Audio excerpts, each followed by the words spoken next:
फिर से वही सपना देखा? उसका कॉल आया था फिर से? हाँ, और वो भी ताऊ जी के सामने।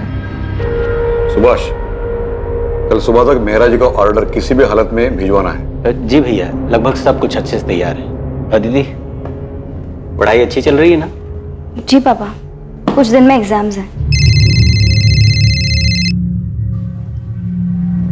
रात के 10 बजे।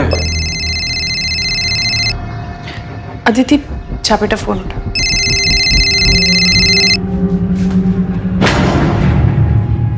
Hello hello. नहीं नहीं नहीं, कुछ नहीं चाहिए हमें। मैंने कितनी बार बोला है, और आप प्लीज इतनी रात को कॉल मत कीजिए। अदिति, 1 महीना हो गया है अब। हर बार नए नए लैंडलाइन नंबर से कॉल्स आ रही हैं। और कितने नंबर ब्लॉक करेगी यार तू? लेकिन सिया। लेकिन क्या अदिति, शक्ल देख अपनी, हवाइयां उड़ी हुई हैं, रात को चैन से सो तक नहीं पाती है। ऐसा कब तक चलेगा यार? किसी और से नहीं तो एटलीस्ट अपने पापा से तो शेयर कर। हाँ बिल्कुल, ताकि वो सीधा जाकर ताऊ जी को बता दे, और फिर मेरी पढ़ाई कॉलेज सब बंद। तो ताई जी को ही बता देना। नहीं बता सकती यार सिया। ताई जी और पापा को कोई बात पता हो और वो ताऊ जी को जाकर ना बताएं, ऐसा हो ही नहीं सकता। घर पे एक सामान यहाँ से वहां नहीं होता उनकी मर्जी के बिना। वो समझ नहीं रही है। यार ये कमीना कॉलर हो कौन सकता है? मैं बता रही हूँ अदिति, ये कॉलेज का ही कोई लड़का है। सॉरी। क्या यार प्रतीक, 4 आंखें दी उसके बाद भी देख के नहीं चल सकता? I am sorry Aditi. Siya, it's okay Prateek, चुप कर सिया। क्यों डांट रही थी बेचारे को? शेक्सपियर ने कहा है, we know what we are and know not what we may be. मतलब हम खुद को जानते तो हैं, मगर पहचानते नहीं। वक्त और हालात उसे उसकी पहचान देते हैं, क्योंकि हालात की आंधी इंसान के इस बनावटी मुखौटे को उठा देती और उसे खुद से रूबरू कराती। अरे क्लास का समय हो गया, बाकी का ड्रामा क्लास में। चलें? अदिति, तुमने अभी तक अपना असाइनमेंट सबमिट नहीं किया? सर वो तुमने आज तक कभी लेट सबमिशन नहीं किया और इस बार तुम 4 दिन लेट हो। क्या हुआ, कोई प्रॉब्लम है? हाँ सर, एक्चुअली प्रॉब्लम तो है। नहीं नहीं सर, कोई प्रॉब्लम नहीं है। मैं 2 दिन में अपना असाइनमेंट सबमिट कर दूंगी। आर यू श्योर कोई प्रॉब्लम नहीं है? नहीं सर, कोई प्रॉब्लम नहीं है। Sorry for the delay.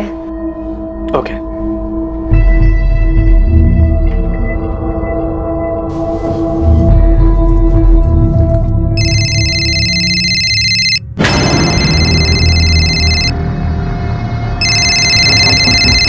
बेटा अदिति, फोन तो मेरा बजा, तुम क्यों चौंक गई? लाओ दो फोन। हेलो, हाँ पार्सल भिजवा दीजिए। हाँ हाँ ठीक है, चलेगा। बेटा अदिति, तो ठीक है ना? हाँ ताई जी, मुझे क्या होना था? तेरे ताऊजी और मैंने तेरी माँ से प्रॉमिस किया था, उन्हें वचन दिया था कि हम तेरा ख्याल रखेंगे। मैं तेरे साथ हमेशा हूं। बस 3 साल पहले इस घर में जो गलती हुई थी वो तुम मत दोहराना। नहीं ताई जी, मैं ऐसा कुछ नहीं करूंगी। ठाकुर साहब मिले थे, वो अपने छोटे बेटे विकास के लिए लड़की ढूंढ रहे हैं। आदिति के बारे में पूछ रहे थे, तो मैंने उन्हें आदिति की फोटो दिखाई जो उन्हें पसंद आई। वो आदिति से मिलना चाहते हैं।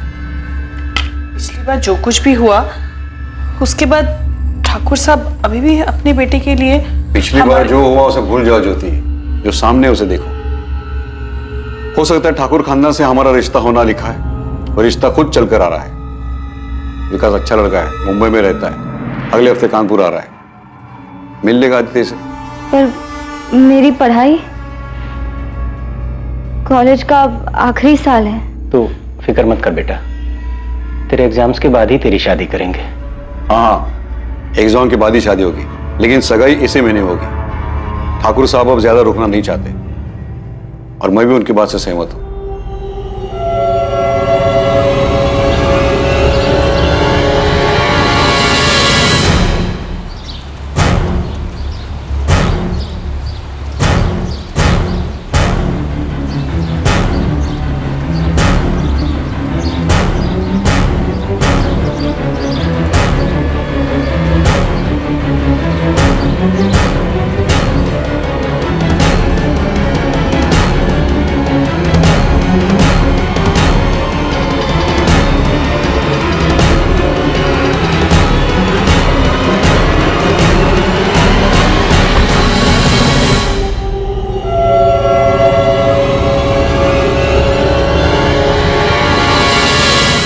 जानती तो है, ताऊ जी के साथ कोई बहस नहीं कर सकता।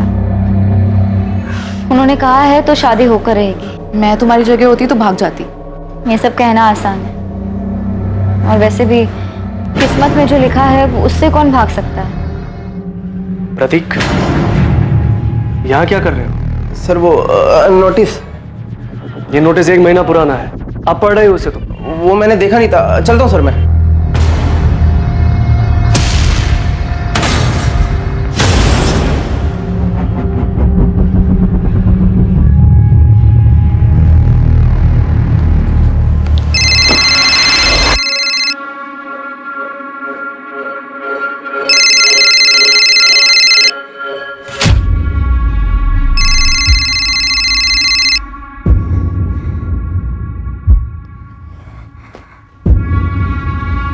हेलो हेलो हेलो, कौन बोल रहा है? कुछ बोलते क्यों नहीं? क्यों परेशान कर रहे हो मुझे? अदिति, तुम सिर्फ मेरी हो। मैं तुम्हारी शादी किसी और से नहीं होने दे सकता। कौन हो तुम? Hello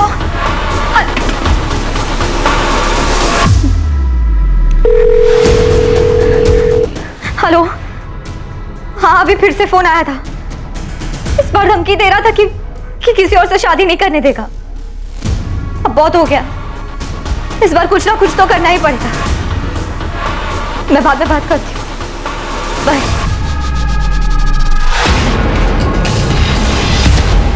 horror is the removal of mask, यानी कि अक्सर हर मुखौटे के पीछे की सच्चाई डरावनी होती है। और यह बात काफी हद तक सच है, क्योंकि ज्यादातर लोगों की असल शख्सियत, उनकी मंशा, उनके ऊपरी चेहरे एक मुखौटे के पीछे छिपे रहते हैं। प्लान कॉल्स करना, किसी का पीछा करना, गुमनाम संदेशे भेजना, ये सभी अलग अलग तरीके हैं किसी को परेशान करने के, जिनका इस्तेमाल सिर्फ कायर लोग करते हैं, क्योंकि वो सबके सामने अपना असल चेहरा दिखाने से डरते हैं। 22 वर्षीय अदिति रावत भी पिछले 1 महीने से ऐसी ही परेशानी से गुजर रही थी, और काफी दिनों तक नजरअंदाज करने के बाद उस दिन अदिति ने आखिरकार मदद मांगने का फैसला किया। क्या समय रहते अदिति को मदद मिल पाएगी, या फिर उसने मदद मांगने में बहुत देर कर दी?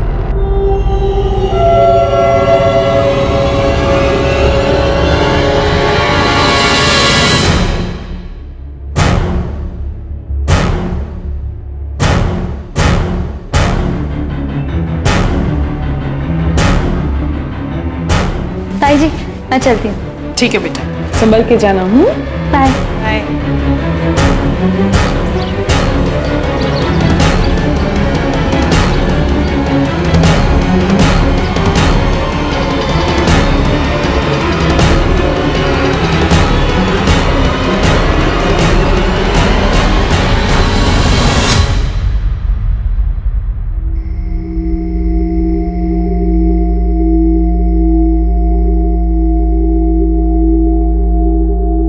कॉलेज तो 5 बजे ही बंद हो गया था।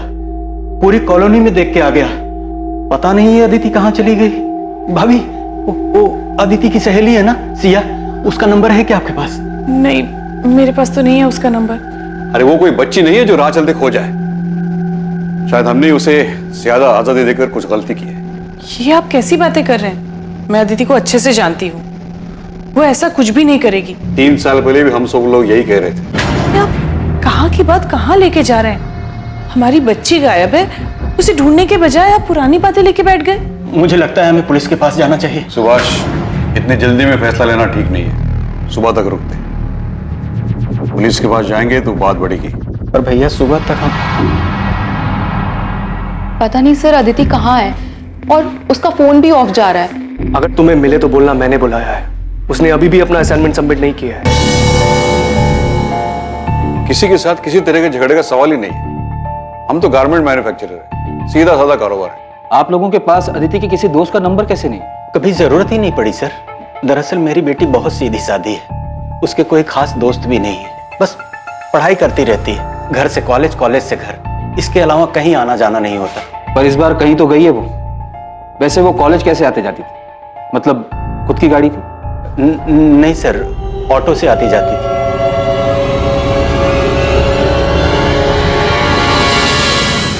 हम अदिति की फोटो आसपास के थानों में भेज रहे हैं। उसके कॉल रिकॉर्ड्स भी मंगवाए, जिससे पता चल जाएगा कि उसने लास्ट बात किससे की। कल 3 सितंबर को अदिति कॉलेज ही नहीं आई थी? जी नहीं, पिछले कुछ दिनों से ना वो थोड़ी सी परेशान लग रही थी। मैंने उससे पूछा भी था कि कोई दिक्कत है, उसने बताया ही नहीं। शायद उसकी दोस्त सिया को पता हो, शायद उसे कुछ बताया हो।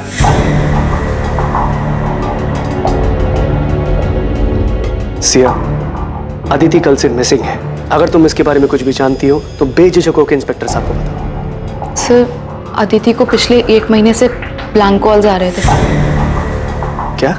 हाँ सर, और उसने इस बारे में अपने घर पे किसी को कुछ भी नहीं बताया था, क्योंकि उसके घर वाले बहुत पुराने ख्यालात के हैं। पर सिया, जब मैंने तुम लोगों से पूछा था कि ऐसी कोई दिक्कत है तो कम से कम मुझे तो बताना चाहिए था ना। सिया, कोई अंदाजा ऐसा कौन कर सकता है? कॉलेज का कोई हो सकता है? हाँ सर, मुझे भी ऐसा ही लगता है। इनफैक्ट मैंने अदिति को कई बार बोला था कि कोई कॉलेज का ही होगा।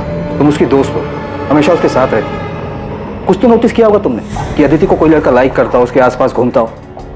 नहीं सर, अदिति ज्यादा लड़कों से बातचीत नहीं करती थी।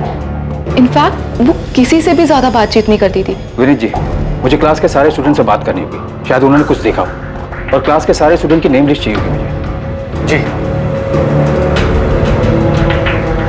सिया, अदिति कॉलेज कैसे आती जाती? ऑटो में? वैसे तो ज्यादातर लोग ऑटो से ही आते जाते हैं, लेकिन मैंने अदिति को कई बार प्राइवेट टैक्सी करते हुए देखा है।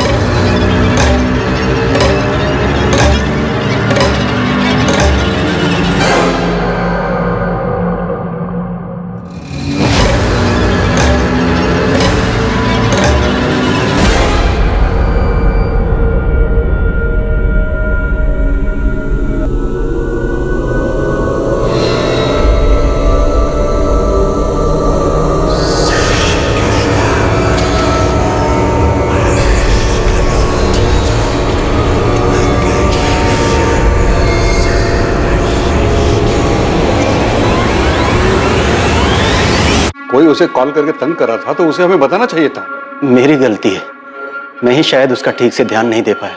मैंने देखा था जब भी उसका फोन बजता था वो चौंक जाती थी। मुझे लगा शायद वो अपनी। आप कह रहे थे कि आप अदिति की कॉल रिकॉर्ड्स निकलवाने वाले हैं, उससे कुछ पता चला? कॉल रिकॉर्ड कल तक आएंगे जगमोहन जी। तब तक हम आपके घर के आसपास चलने वाले ऑटो और टैक्सी वालों से बात कर रहे हैं, लेकिन अभी तक अदिति को किसी ने पहचाना नहीं है। वैसे अदिति की फ्रेंड सिया का कहना है कि वो अक्सर प्राइवेट टैक्सी से आती जाती है।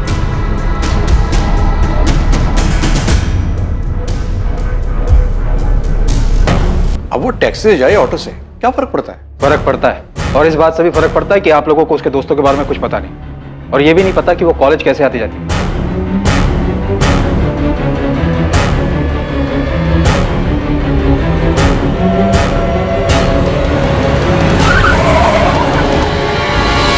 हमारी गलती है, और वो ब्लैंक कॉलर वाली बात से मुझे बहुत डर लग रहा है। आप प्लीज मेरी बेटी को ढूंढ दीजिए। सर, अदिति राउत के कॉल रिकॉर्ड्स आ गए सर। और सर, अदिति के फोन पे आखिरी कॉल जिस नंबर से आया था वो फिलहाल स्विच ऑफ है, किसी शाहिद बेग का है, और दोनों में काफी बातचीत होती थी सर। शाहिद बेग? लेकिन इस नाम का तो कोई स्टूडेंट अदिति की क्लास में नहीं है। और ये पिंक नंबर किसके? सर, ये 6-7 पीसीओ के नंबर से। इनसे अदिति को लगभग 20-30 सेकंड के कॉल्स आए हैं। पक्का इन्हीं पीसीओ से अदिति को ब्लैंक कॉल किया गया होगा, और शायद इन कॉल्स के डर से ही अदिति ने टैक्सी में आना जाना शुरू किया होगा सर। मुझे इन सारे पीसीओ के एड्रेस चाहिए, जल्द से जल्द।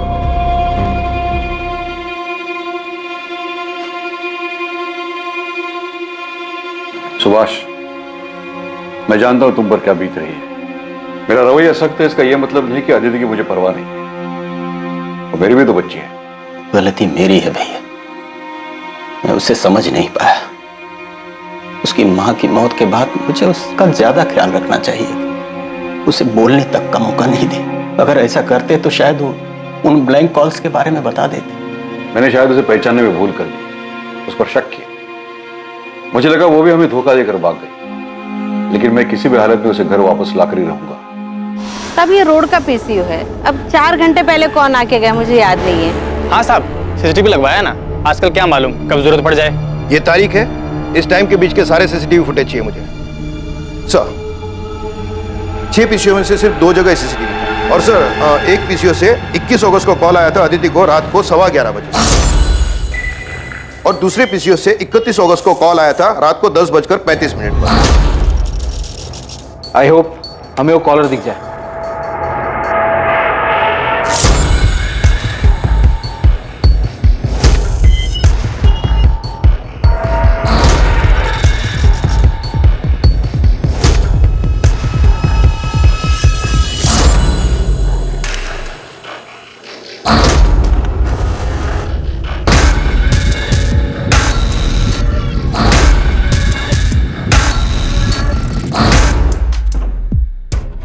पूरे फुटेज में शक्ल तो नजर ही नहीं आ रही, सिर्फ पीठ नजर आ रहा है। काफी शातिर मालूम पड़ता है। कैप पहन कर आया था। जी सर। हाँ सर, मैं अभी आती हूँ। ध्यान से देखना सिया, चेहरा नहीं दिख रहा है, पर शायद बॉडी लैंग्वेज से तुम पहचान जाओ।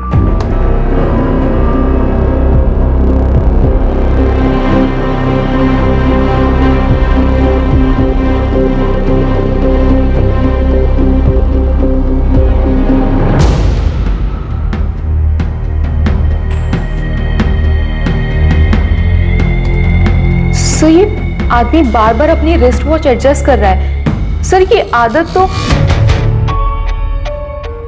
सर ये आदत हमारे प्रोफेसर विनीत की है। मैं कॉलेज का प्रोफेसर हूँ, कोई सड़क छाप रोमियो नहीं हूँ। आपको क्या लगता है मैं एक लड़की को ऐसे परेशान करूंगा?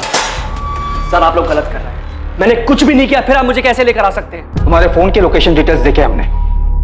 अदिति को जिस पीसीओ से जिस टाइम पर ब्लैंक कॉल किया गया, उसी जगह उसी टाइम तुम्हारा फोन भी मौजूद था। सर ऐसा हो ही नहीं सकता, मैं हमेशा अपना फोन घर पे। मैकबेथ अपने राजा के प्रति बहुत वफादार, पर लेडी मैकबेथ के कहने पर उसके मन में भी राजा बनने के ख्वाब जाग गए। फिर क्या था, उसके एक वफादार मुलाजिम होने का मुखौटा गिर गया और खुद अपने हाथों से उसने अपने राजा को मार डाला। अब सोचने वाली बात यह है कि शायद मैकबेथ को यह खुद नहीं पता था कि उसके वफादारी के मुखौटे के पीछे एक दगाबाज शख्स है। इंसानी फितरत का कोई भरोसा नहीं होता, कभी कभी चेहरे के पीछे की असलियत बहुत भयानक होती है। क्लास का टाइम हो गया, अगली बार नेक्स्ट एक्ट पढ़ के आइएगा, वो डिस्कस करेंगे। एक्सक्यूज मी सर, मुझे नहीं लगता मैकबेथ ने कोई मुखौटा पहना था। इंसान खुद को ही ना पहचान सके, ऐसा कैसे हो सकता है? मुझे लगता है मैकबेथ ने ये सब उसकी बीवी के प्रभाव में आकर किया था। फाइनली इस क्लास में कोई तो है जो लिटरेचर में दिलचस्पी लेता है, वरना बाकी सब तो उल्लू की तरह ताकते रहते हैं। और रहा ताल्लुक तुम्हारे सवाल का, तो ये सवाल तुम अपने आप से पूछो। पिछले 1 साल में पहली बार तुमने मुझसे आके कोई सवाल किया है। क्या तुमने कभी ये सोचा था कि तुम सामने से आकर मुझसे शेक्सपियर डिस्कस करोगी? शायद ऐसी भी कोई अदिति है जिसे हम क्या तुम खुद नहीं जानती। वो बहुत शांत स्वभाव की थी, बाकियों से बिल्कुल अलग। मैं उसे करीब से पढ़ना चाहता था, जानना चाहता था। उसकी सादगी मुझे भाने लगी थी। वही मीठी आवाज सुनने के लिए मैं उसे ब्लैंक कॉल्स किया करता था, मगर कभी हिम्मत नहीं हुई उसे बताने की। फिर इस बीच मुझे पता चला कि उसकी शादी की बात चल रही है। अदिति अभी सिर्फ तू 22 साल की है, इतनी जल्दी शादी कौन करता है? और तूने कुछ बोला नहीं? तू जानती तो है, ताऊ जी से कोई बहस नहीं कर सकता। उन्होंने कहा है तो शादी होकर रहे। ये सुनकर मुझे बहुत गुस्सा आया। वो ऐसे कैसे किसी और के साथ शादी कर सकती थी? इसलिए उस दिन मैंने उसे कॉल करके पहली बार बात की। अदिति, तुम सिर्फ मेरी हो, मैं तुम्हारी शादी किसी और से नहीं होने दे सकता। तेरी लव स्टोरी में कोई इंटरेस्ट नहीं मुझे। ये बता अदिति कहाँ है, क्या किया तूने उसके साथ? सर मैंने उसके साथ में कुछ नहीं किया है। चुपचाप सच बता दे। अब लेक्चर खत्म, प्रैक्टिकल शुरू होगा, जिसमें सिर्फ सच बाहर आएगा। शंभू। जी सर। शुरू हो जा।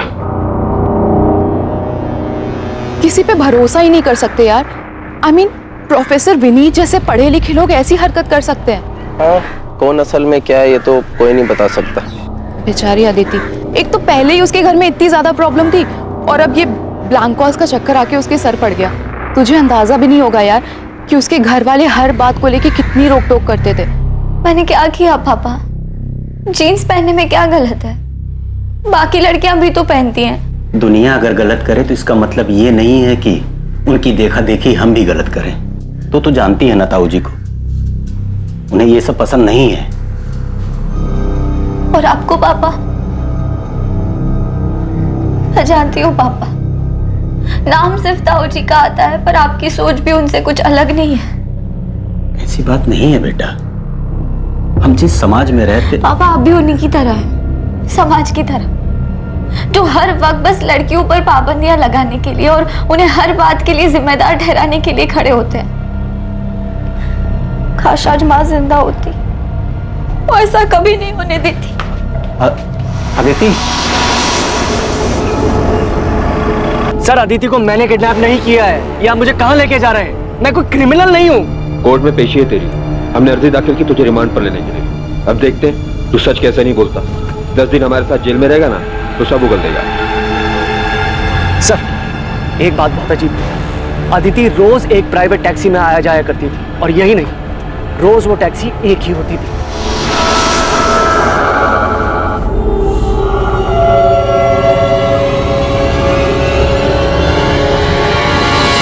प्राइवेट टैक्सी, मालिक सबका एक है। देख प्रोफेसर, तू बच्चों को भले ही कुछ भी पढ़ाता हो, यहाँ हमें पढ़ाने की कोशिश मत करना। सर मैं सच बोल रहा हूं। अक्सर कॉलेज खत्म होने के टाइम पर मैं गेट पे खड़ा रहता था अदिति को जाते हुए देखने के लिए। तब मैंने कई बार देखा वो व्हाइट कलर की प्राइवेट टैक्सी में ही जाया करती थी। शायद मेरा ध्यान हमेशा अदिति पर था, इसलिए इस बात पर कभी ध्यान नहीं गया। काफी झूठ बोल रहा है प्रोफेसर, कहानियां सुनाने में माहिर है सर। एक लीड मिली है, चेक तो करना पड़ेगा।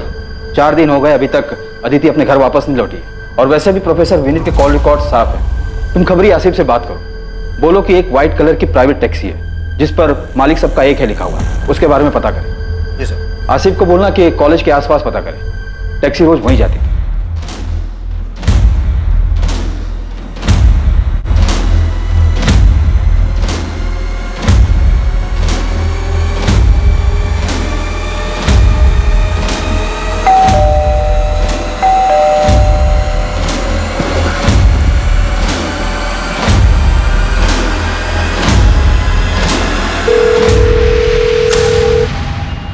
हेलो, आप कहाँ हैं? तुरंत घर आ जाइए। अरे लेकिन हुआ क्या है? जिसका डर था वही हुआ। आप सवाल मत पूछिए, बस जल्दी घर आ जाइए। देखो मैं रास्ते में हूँ, गाड़ी में। तुम साफ साफ बोलो क्या हुआ है?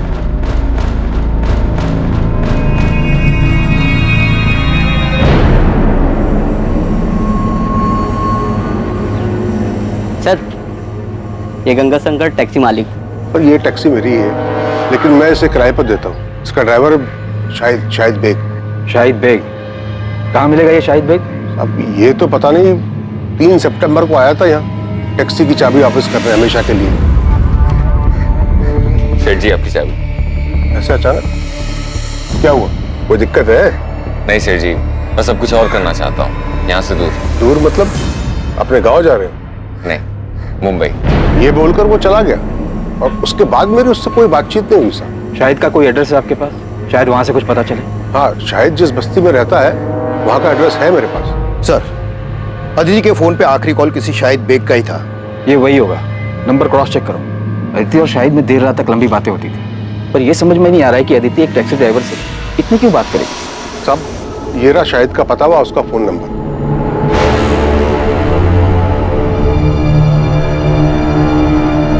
ये वही शाहिद बेग है। सर ये बालक यहीं शाहिद रहता था। 2 साल पहले उसने ये घर मुझसे किराए पे लिया था। आइए सर।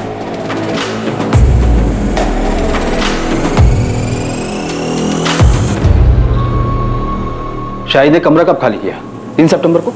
हाँ साहब, उसी दिन किया था। कुछ बताया था उसने? कहाँ जा रहा है? जमुना भाई इस बार दुबई जा रहा हूँ किस्मत आजमाने। ये चल क्या रहा है शाहिद के दिमाग में? सबको अलग अलग जगह बताकर खुद गायब हो गया। अदिति हमेशा शाहिद की टैक्सी से आती जाती थी और शाहिद ने अपनी टैक्सी 3 सितंबर को वापस की, और उसी दिन से अदिति और शाहिद दोनों गायब हैं। ये महज इत्तेफाक तो नहीं हो सकता। सर यहाँ तो कुछ और ही खिचड़ी पक रही थी। ये शाहिद की पड़ोसन बता रहे थे कि शाहिद के घर पे किसी लड़की का रेगुलर आना जाना था। हाँ साहब, ये तो वही लड़की है जो शाहिद के घर पे आती थी।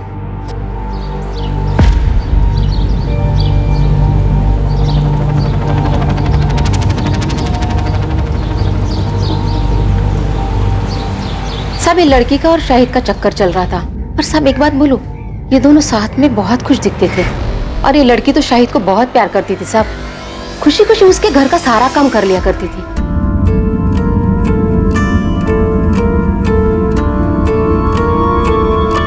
क्या कर रहे हो? कोई देख लेगा तो? तो देखने दो। तुम यहाँ क्या कर रहे हो? बुखार है ना, आराम करना चाहिए। चलो अंदर चलो। अच्छे बड़े घर की लड़की, कॉलेज जाने वाली, अपनी उम्र से काफी बड़े टैक्सी वाले के प्यार में पड़ गई, और इतना ही नहीं, अपना घर छोड़कर उसके साथ भाग भी गई। कुछ ज्यादा फिल्मी नहीं हो गया ये? नई पीढ़ी है सर, फिल्मों से सीखते हैं इन लोग। और फिर इस अदिति के घर वाले तो काफी पुराने ख्यालात के। शाहिद के कॉल रिकॉर्ड्स निकलवाओ, और ये सच भी हमें रावत फैमिली को बताना ही होगा। कॉल डिटेल से तो यही लगता है कि अदिति और शाहिद आपस में काफी लंबी लंबी बातें करते हैं। और इतना ही नहीं, अदिति शाहिद के घर भी आ जाया करती है। वहाँ के आस पड़ोस के लोगों ने अदिति को कई बार देखा है, इसलिए हमें यकीन है कि अदिति और शाहिद एक दूसरे से प्यार करते थे और इसलिए भाग गए। शाहिद के गांव रायबरेली का एड्रेस मिला है, हम वहां जाकर पता करने की कोशिश। रहने दीजिए, आपकी मदद का बहुत बहुत धन्यवाद। अब उन्हें ढूंढने की कोई जरूरत नहीं है। अदिति खुद हमसे रिश्ता तोड़कर चली गई है। आप तकलीफ मत उठाइए, इस केस को क्लोज कर दीजिए। एक बार अदिति हमें मिल जाए उसके बाद तो ये केस हम क्लोज ही कर देंगे। हम लोगों ने फैसला कर लिया है, हमें उनसे कोई वास्ता रखना नहीं है, और न ही इस केस। जब आप लोग खुद अदिति को नहीं ढूंढना चाहते तो ये केस हम क्लोज कर देंगे।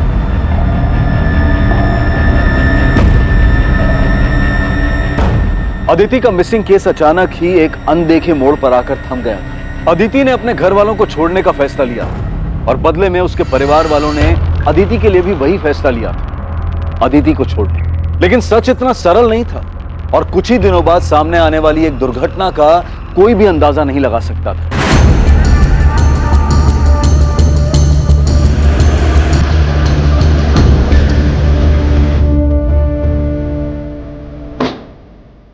सर इस तरफ आइए, दिखाता हूं आप।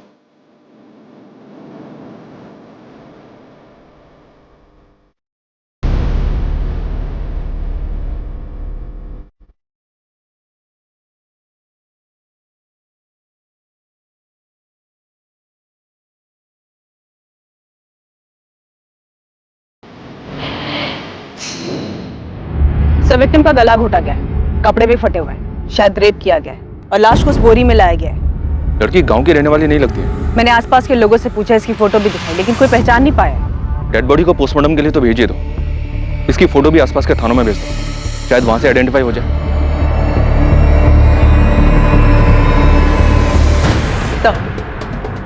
विक्टिम की फोटो दिल्ली, नोएडा और आसपास के थानों में भेजी, लेकिन अभी तक कोई रिस्पांस नहीं आया है। शायद विक्टिम यहाँ की हो ही नहीं। तो एक काम कर दो, हमारे सोशल मीडिया ग्रुप की हेल्प लो और विक्टिम की फोटोज उसमें भी सर्कुलेट करो।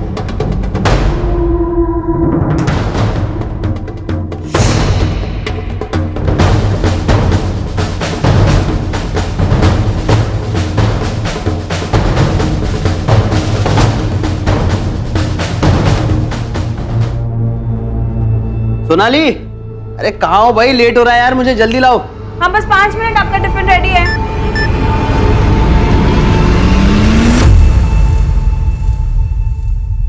ए सोनाली, मेरा टिफिन रेडी हुआ कि नहीं? क्या हुआ?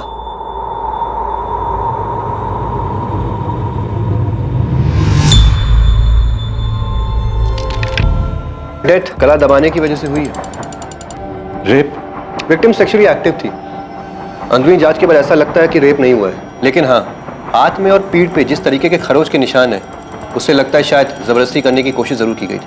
और जब कोशिश में वो कामयाब नहीं हो पाया तो गुस्से में आकर उसने इसे मार डाला। डॉक्टर, इसका मर्डर कब हुआ होगा? लगभग 24-25 घंटे पहले। 24-25 घंटे पहले, मतलब 11 सितंबर की रात को।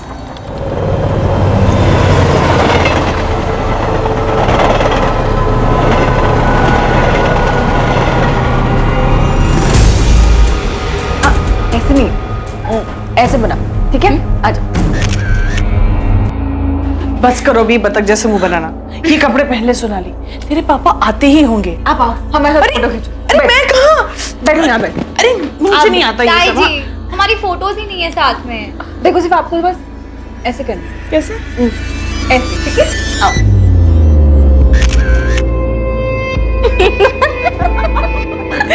बहुत शैतान हो गया तुम। अगली बार ना आप ताई जी के लिए भी ऐसी ड्रेस लेके आना। चुप बेशरम। आओ, एक और फोटो।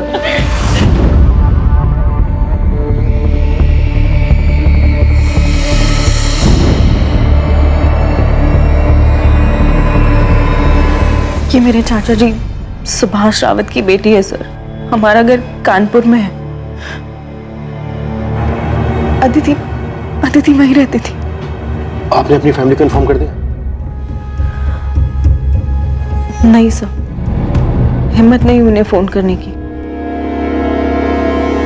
पिछले 3 सालों से कोई बातचीत नहीं है हम लोगों के बीच में, क्योंकि मैंने भागकर भानु से शादी की थी। वो आखिरी बार था जब मैंने उसे देखा था। आप हमें अपना कानपुर का एड्रेस दे दीजिए और अपने घर वालों के फोन नंबर्स, हम इन्फॉर्म कर देंगे।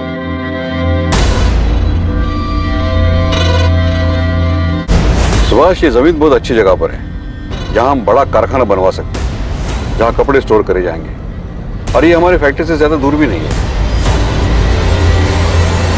सुभाष, बड़ा ध्यान कहाँ है?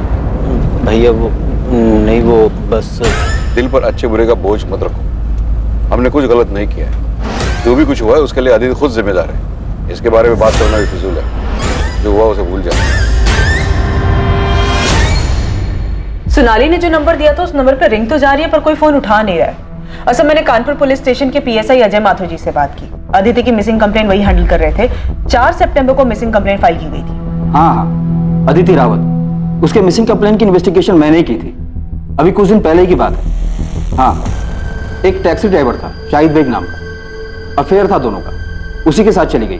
हम उन दोनों को ढूंढने में आगे बढ़ ही रहे थे कि अदिति की फैमिली ने केस क्लोज करने के लिए बोल दिया। सुधा, तुम तुरंत कानपुर के लिए निकलो और अदिति की फैमिली से मिलो। तब तक हम यहाँ सोनाली से बात करके देखते हैं, शायद उसे शाहिद के बारे में कुछ पता हो। Okay sir. सर, ये अदिति और शाहिद की जोड़ी थोड़ी अजीब नहीं है? अदिति एक अमीर लड़की है, शाहिद एक टैक्सी ड्राइवर। सोचने वाली बात यह है कि इन दोनों का मेल हुआ कैसे? आखिर अदिति को शाहिद से प्यार कैसे हुआ?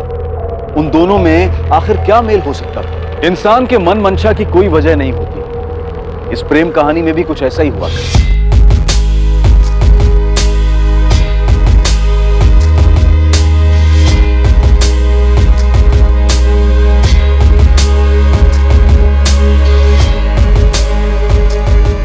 आइए मैडम, बैठिए।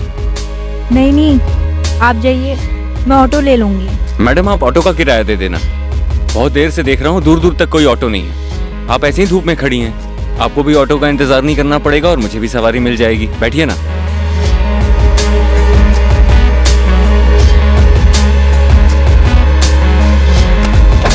ये उनकी पहली मुलाकात थी। मतलब तुम अदिति के रेगुलर टच में थी? हाँ सर, अभी इसी साल हमारी बातचीत शुरू हुई थी। घर से भागने के बाद बड़ी हिम्मत करके मैंने उसे फ़ोन किया था। उसने घर पे किसी से नहीं बताया था कि हम लोगों के बीच में बात होती, क्योंकि मेरे पापा यानी अदिति के ताऊजी बहुत ज़्यादा स्ट्रिक्ट हैं सर, और कोई उनकी मर्जी के खिलाफ जाए ये उनको बिल्कुल पसंद नहीं था। सोनाली, तुमने लव मैरिज की थी, कोई गुनाह नहीं किया था। लेकिन सर, मेरी पापा की नज़रों में ये किसी गुनाह से कम नहीं है। अदिति एक पढ़े लिखे रईस परिवार से थी। ये समझ में नहीं आ रहा है कि वो एक टैक्सी वाले के प्यार में कैसे आ गई। सर, ये बात मुझे भी बहुत अजीब लगी थी। मैंने पूछा भी था उससे सर। दीदी, शाहिद भी अक्सर यही कहता है कि रूप की रानी सड़कों के राजा की लव स्टोरी है हमारी। मुझे यकीन है कि हमारा मिलना लिखा था। और रही बात मजहब जात पात के भेद की, तो मैं ऐसी ओछी बातों में विश्वास नहीं रखती। मैं जात पात की बात नहीं कर रही हूँ अदिति, मैं लोगों के पढ़े लिखे होने के नजरिए, उनके इंटेलेक्चुअल लेवल की बात कर रही हूँ। तूने कहा था ना कि वो सिर्फ 5वीं क्लास तक पढ़ा है, तो उसे तो तेरी बात भी समझ नहीं आती होगी। तुम लोग बात क्या करते हो आपस में? बातें करने के लिए इंटेलेक्चुअल लेवल की नहीं, बस इंसान में थोड़ी सी दिलचस्पी दिखाना ही काफी होता है।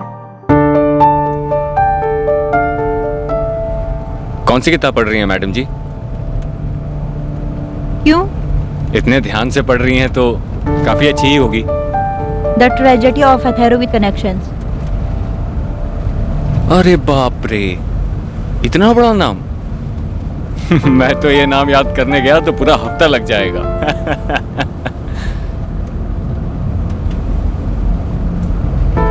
मुझे भी किताबें पढ़ने का शौक था बचपन में, लेकिन वो अरमान कभी हकीकत नहीं बन पाया।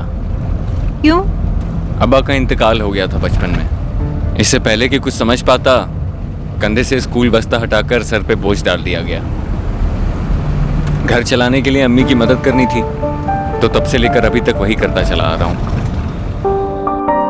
मतलब उसने तुझे अपनी दुख भरी कहानी सुनाई और तेरा दिल पिघल गया?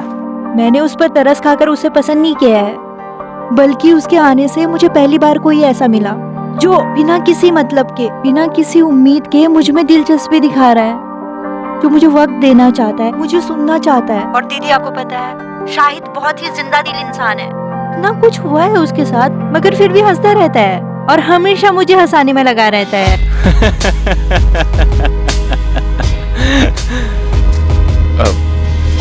सॉरी मैडम, वो एक बात याद आ गई। वो मेरी पड़ोसन है ना, उसको जब बुखार होता है ना तो वो बहुत खुश हो जाती है। पता है क्यों? उसे लगता है वो बहुत हॉट लग रही है।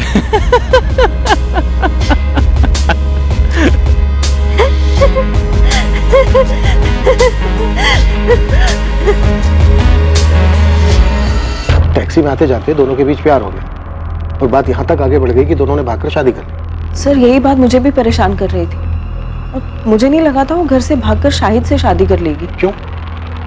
ऐसा क्या हुआ?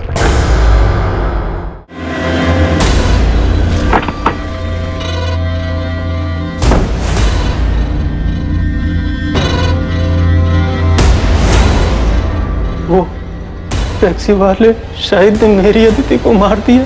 इन्वेस्टिगेशन चल रही है सुभाष जी, लेकिन एक और पॉसिबिलिटी ये है कि शायद शाहिद को भी मार दिया गया होगा। लेकिन मुझे पूरा यकीन है कि उसी कमीने ने अदिति को मारा होगा। मैंने उसे तभी पहचान लिया था जब वो दोनों शादी करके यहाँ आए थे हमारे पास। क्या आप लोग पहले से जानते थे कि उन दोनों ने शादी कर ली थी? शाहिद पहले से शादीशुदा था, तो फिर अदिति उसके साथ भागी क्या? सर यही बात तो मुझे समझ नहीं आ रही है। अदिति ने कहा था कि शाहिद ने उसके साथ धोखा किया है। शाहिद ने मुझे धोखा दिया है दीदी, मैं उसके लिए सब कुछ छोड़ने को तैयार थी, उसने मुझे अंधेरे में रखा। छोड़ो, काम करने दो। सारा सामान यहाँ वहाँ फेंक कर रखा है, इसीलिए बीमार पड़े थे तुम। हाँ तो ये बीमारी की तो मेहरबानी है जो तुम मेरे गरीब खाने में आई। हाँ बस हाँ, अब ठीक से सफाई करने दो। ठीक से साफ सफाई नहीं होगी तो वापस बीमार पड़ जाओगे।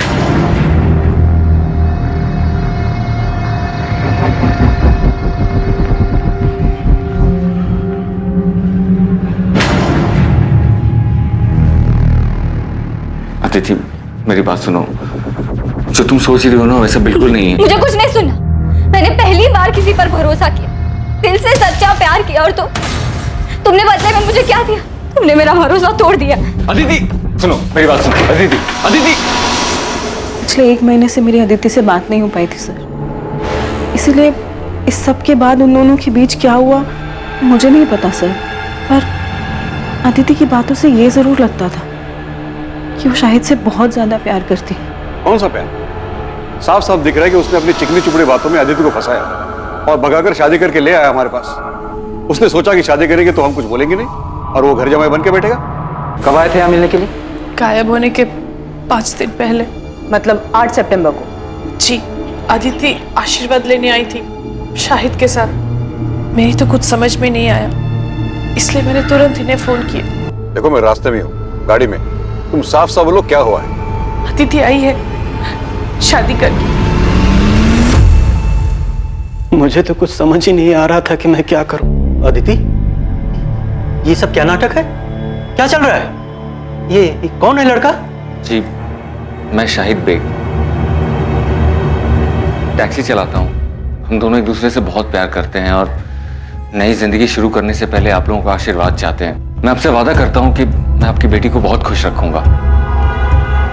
पापा प्लीज एक बार मेरा साथ दे दीजिए पापा। सच में शाहिद से बहुत प्यार करती हूँ। इतना बड़ा कदम उठाने से पहले कम से कम एक बार तो बता देती। तेरे ताऊ जी को पता चला ना तो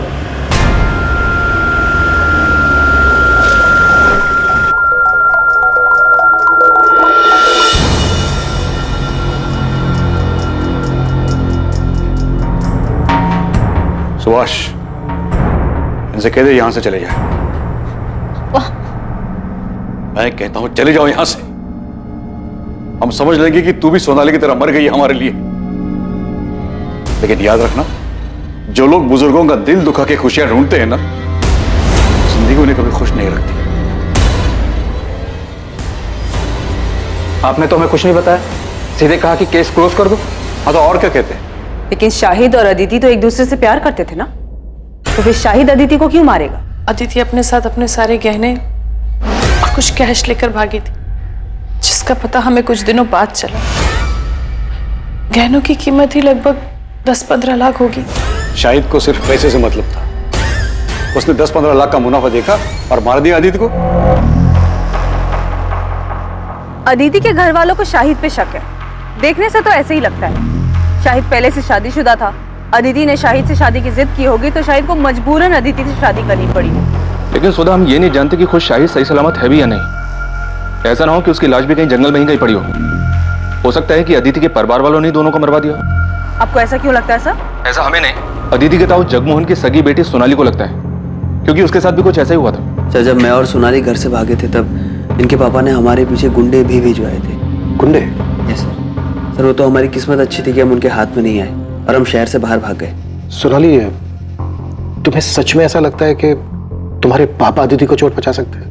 यकीन से तो नहीं कह सकती हूँ, लेकिन कल को अगर ऐसी कोई बात सामने आती है तो मुझे हैरानी नहीं होगी सर। और इतना बता सकती हूँ सर कि खानदान की इज्जत और खानदान के बच्चों के बीच अगर किसी दिन किसी मोड़ पे मेरे पापा को किसी एक चीज को चुनना होगा तो वो आंख बंद करके खानदान की इज्जत को ही चुनेंगे सर।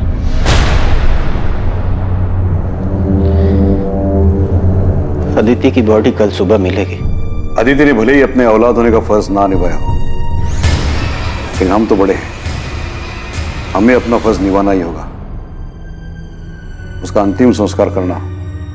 इंसान वही होता है जो दूसरों की गलतियों से कुछ सीखे, लेकिन लाख समझाने के बावजूद भी अदिति ने वही गलती दोहराई। उसे वही मिला जो उसने बोया था।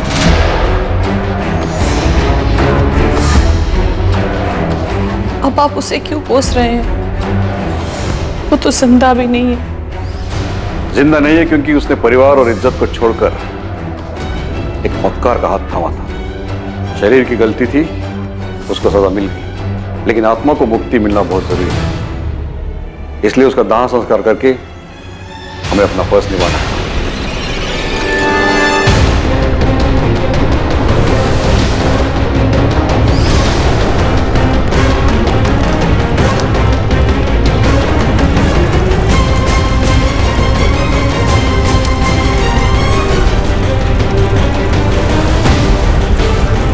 हमें सबसे पहले ये पता लगाना है कि इस वक्त शाहिद कहाँ है। क्या सबके पीछे उसी का हाथ है या फिर वो खुद एक विक्टिम? सर, जहां अदिति की लाश मिली उसी जंगल वाले एरिया में हम लोग शाहिद की डेड बॉडी को भी सर्च करें। शायद कोई जंगली जानवर उसे अंदर खींच कर ले गया। अगर खुद शाहिद मर चुका है तो फिर साफ साफ ये ऑनर किलिंग का केस बनता है, और ये काम अदिति के ताऊ जगमोहन और उसके पिता सुभाष का हो सकता है। शक इसलिए भी हो रहा है क्योंकि जगमोहन की बेटी सोनाली को भी अपने पिता पर भरोसा नहीं है। वैसे इन लोगों के अलावा और किसका काम हो सकता है? प्रोफेसर विनीत, कानपुर के पीएसआई अजय माथुर बता रहे थे इस प्रोफेसर के बारे में। फाइनली इस क्लास में कोई तो है जो लिटरेचर में दिलचस्पी लेता है, वरना बाकी सब तो उल्लू की तरह ताकते रहे। अदिति से एक तरफा प्यार किया करता था, ब्लैंक कॉल भी किया करता था, यहाँ तक कि उसे धमकी भी दी थी अदिति को किसी और से शादी ना करने की। और जब कॉलेज वालों को इसके बारे में पता चला तो उसे कॉलेज से निकाल दिया गया। इस वक्त कहाँ है विनीत? माथुर साहब बता रहे थे कि कॉलेज से निकाले जाने के बाद वो अपने घर में ही बंद। क्या करता बेचारा ओथेलो? प्यार में जलन होना स्वाभाविक है। वो अपने प्यार को किसी और के साथ नहीं देख सकता था, इसीलिए उसने खुद उसको।